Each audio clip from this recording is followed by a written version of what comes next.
আসসালামু আলাইকুম, শুভ সকাল। আজকে সকালের নাস্তায় ছিল মিষ্টি পরোটা আর সাথে চা।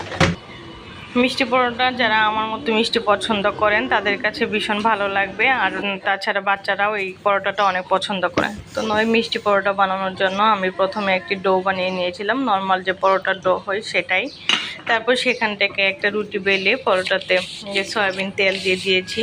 যেহেতু মিষ্টি পরোটা, যারা মিষ্টি বেশি পছন্দ করেন তারা একটু বেশি দিবেন। গুঁড়া দুধটা আমি দিয়েছিলাম 2 চা চামচের মতো গুঁড়া দুধ, আর 2 চা চামচের চিনি। চিনিটার চারপাশে এবং গুঁড়া দুধটা চারপাশে ছড়িয়ে দিতে হবে পরোটার। তারপর পরোটাটা বেলে আমি ঘি দিয়ে আর তেল দিয়ে ভেজে নিব। ঘি দিলে পরোটার একটা সুন্দর ফ্লেভার হয়, ঘিয়ে ভাজা পরোটা খেতে ভীষণ ভালো লাগে। তো আমি পরোটাটা ভেজে নিচ্ছি। ফ্রাই প্যানটা ভালো করে গরম হলে, তেলটা ভালো করে গরম হলে পরোটাটা দিবেন, তাহলে পরোটাটা ফুলকো